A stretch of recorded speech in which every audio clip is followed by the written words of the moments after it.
that he is available for Samoa for the mid-season test match with England. The game is scheduled to be played on May the 6th at Campbelltown Stadium, and Milford, who has been tipped for Kangaroo Honours 2, will put his hand up for Samoa if Australia don't pick him. For now, he said, I'm available, and whatever happens, it would be good to play against England, and to put the blue jersey of Samoa back on would be pretty cool and pretty surreal. Of course, the new international regulations mean that a player can be eligible for a Tier 1 country like Australia, but also retain their eligibility for a Tier 2 nation like Samoa. Bit of an about turn that he thinks it'd be cool and surreal to put a Samoa jersey back on when he couldn't give two shits about it a year or two ago. But I think that's what he finds surreal about it, Mark. But that's what's great about this Tier 1, Tier 2 nation rule. We'll get to see these players in the international game if they're not being picked for the international side that will pay them the most money. Yes, precisely, and that is a good thing.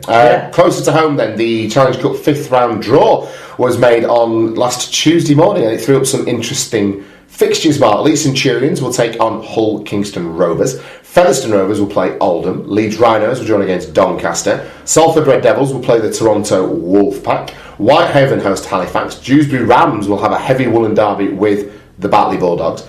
Huddersfield Giants will host the Swinton Lions, and York City Knights will take on the Barrow Raiders. All games being played on the weekend of the 22nd and 23rd of April. Is that when you're away?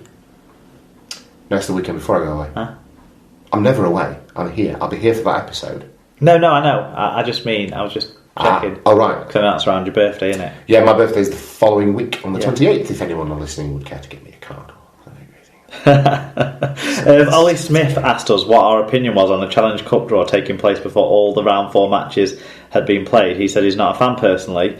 I replied to say I think it's not unusual if a game's postponed. I didn't know the reason for the delay in the Whitehaven Oxford game, but thinking about it after Ollie said it was because of the pitch and stuff, like how bad did that pitch get turned up during the Whitehaven against Toronto game? Wasn't it? Yeah. I've seen tractors do less. I've seen ploughs do less damage to a field than that game did there. But so yeah, it's not unusual. I think the round before there was a postponed game that was carried out. Yeah, no, it's far from unusual, and in other sports it goes on because postponements will come and go, particularly this time of year. So nothing to see here, I don't think, from our point of view, Ollie. So the fact that BBC are only going to show one game on the live red button stream, and it's probably going to be Salford against Toronto, and Sky won't be showing any games, I think that's a disappointment when you look at some of the fixtures. Lee against Hull KR, that's a good one. Yeah, that's a good one. To gauge things from Hull KR's perspective, in particular. Absolutely. And I think you get some interest in Leeds Doncaster, just because it's the giant, not giant king opportunity, but it's, you know.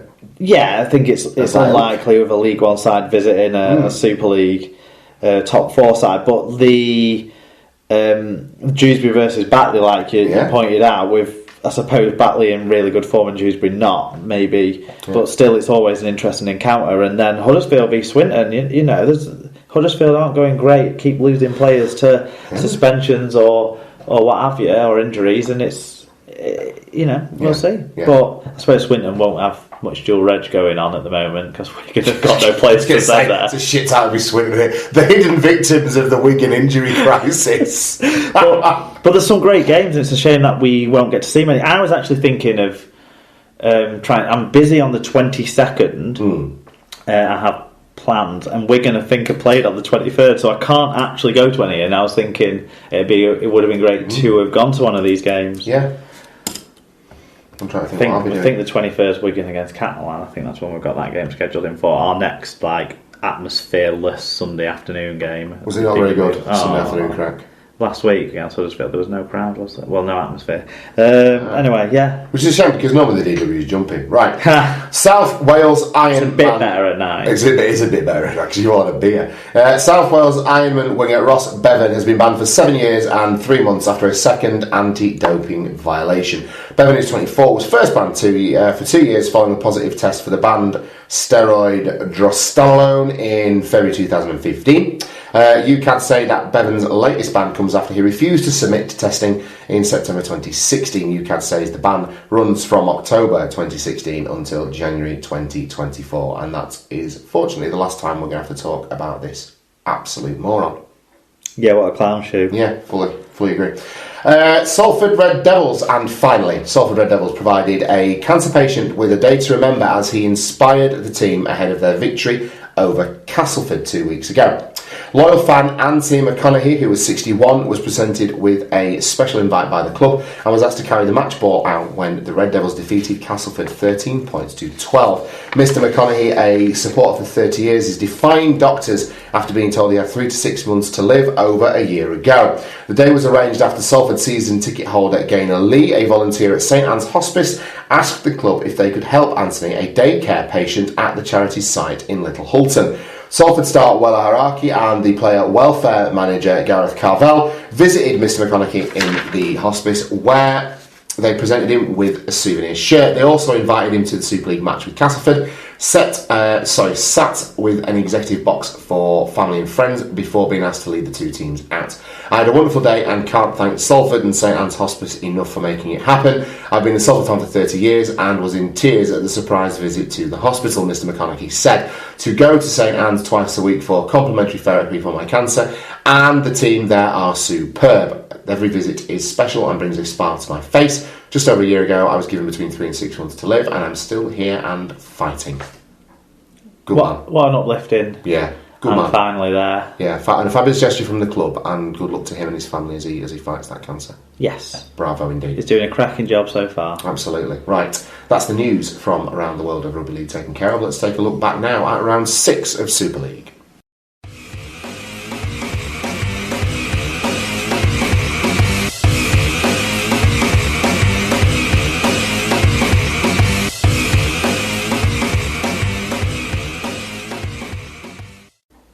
Okay, so round 6 then, competition is well and truly underway, and we start on Thursday night, Mark. It was Wakefield 28, Leeds Centurions 24, a big comeback win from Wakefield, keeping the Centurions pointless, having gone in behind by 12 points at half-time, Mark, in front of 4,592 people. Yeah, and we start with Paul O'Brien. He says, good game. Thought Lee were on the end of a few rough calls, especially in the first half when 2 poor decisions cost them tries. Thought Hock was unlucky to be penalised for a fair tackle. Wakefield showed some real resilience in the end. Mark W got in touch and said, love a good comeback in rugby league. Wakey did really well to pull that off, but glad to see Lee continuing to be a really competitive side. Elliot Wrench says, once again, the Super League entertainment truck rolls on. I like that turn of phrase. Rolls on. That was end-to-end a great game to watch. Lee straight out of the blocks again, and Wakey defence was leaking. It seemed that the Centurions were on a run, and me old mate Hyam was right in the thick of it. But don't write Trinity off. A couple of tries blitz put Lee on their backsides, and the mistakes crept in. Enough for Trinity to hold on and take a win. Tyler Katz fan got in touch and said, makes you wonder how 2 halves can be so different. At half-time, I would have put my house on Lee if I had one.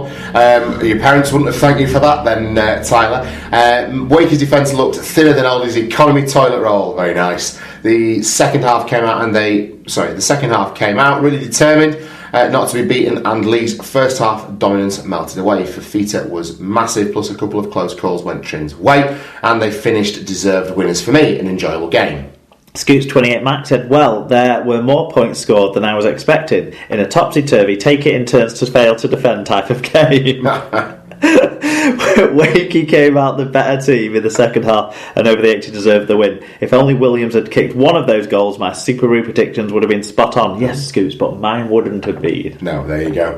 Wakey White said, just the one review this week. A game of 2 halves. Yes, exactly. A game of 2 halves. Not that we don't enjoy hearing from Wakey White. There you go. You can contribute into other games, just maybe don't send us the same review or a draft of the same review twice. By all means, comment on everything else. Just the one review this week. He says, a game of two halves, deservedly won by Wakey, just. First half, we let Hock and Co get on a roll, losing the collision and conceding penalties, leading to the tries for Lee. Second half was a role reversal, and Wakey managed to establish bruise control and controlled the game much better. Fafita had a great game, and another great try from Johnston meant banana skin avoided. Some great turns of phrase coming on from the listeners this week, aren't there? Dave, who I'm going to make a stab, is a Lee fan.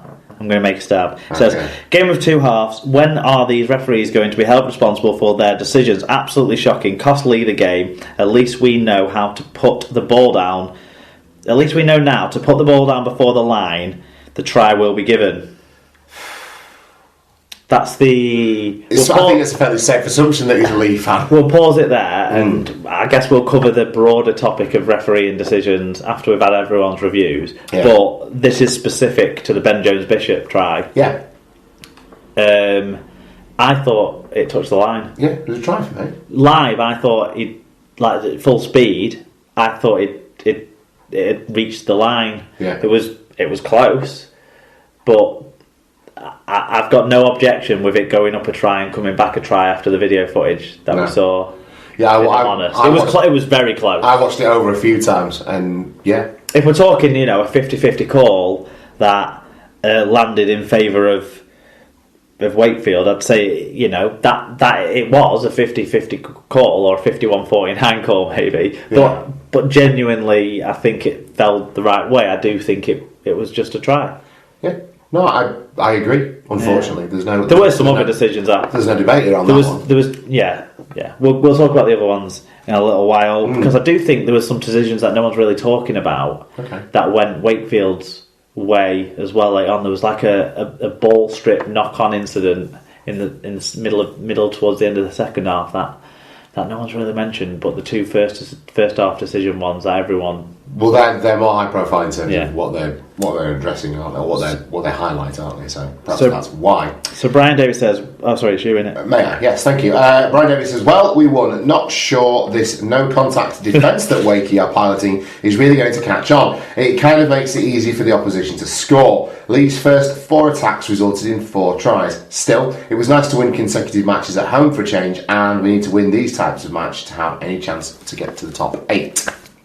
And Paul Ludo Lewis, we finish with, he says, enjoyable game, but you have to feel for Lee in this one. Every single 50-50 seemed to go against them. I can only assume Derek Bowman has sold Chris Campbell some double glazing that has started to show condensation, and Derek won't repair it. Lee will stick 50 on witness next week.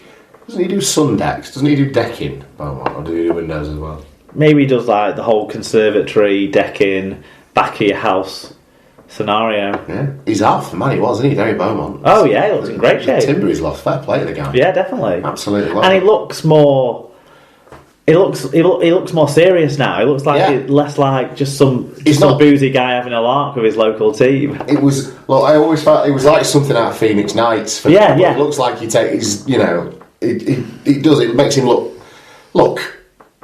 Being a larger person doesn't mean you aren't a serious person in life, but I think it removes some of the caricature element of it, and he looks more the part, and he's certainly behaving in that way a bit more now that his team are in Super League as well, which is good to see, because he's influential in rugby league in that sense in terms of the investment that he's made in Lee Centurions and where he's helped get them to from where they were when he came in. So whilst I think I certainly have been guilty of a bit of Beaumont bashing in the past, you've got to give him credit for what he's done for the club and for the town in that respect as well. Him and the Doc both become more like characters with a bit of control rather than characters that they're not cartoon villains anymore, are disrepute. No, but they are more like cartoon.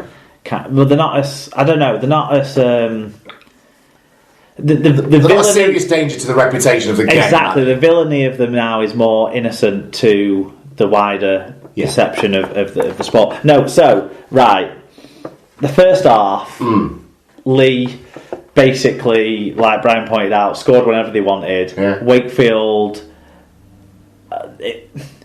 to say it was the worst goal line defence I've seen in a good while would be disparaging on any other team who've tried to defend the goal line in the last couple of years, because it literally was no goal line defence. They were woeful. There was holes everywhere so close to the line. I mean, Mickey Hyam's try, Sky were like, oh, classic little now so the experience. No, terrible defending. Defense, yeah. The how far Scott Gregson, the marker, jumped to one side. I mean, I'd have gone through that gap. It's almost like they had a bet on Mickey Hyam to score anyway. But and then the other tries were quite straightforward too. Obviously, Wakefield were only really in it at that point because, a couple of factors. With Lee, always discipline's a factor, and whilst Gareth Hock in the second half didn't take, I think it was Jacob Miller, didn't take his head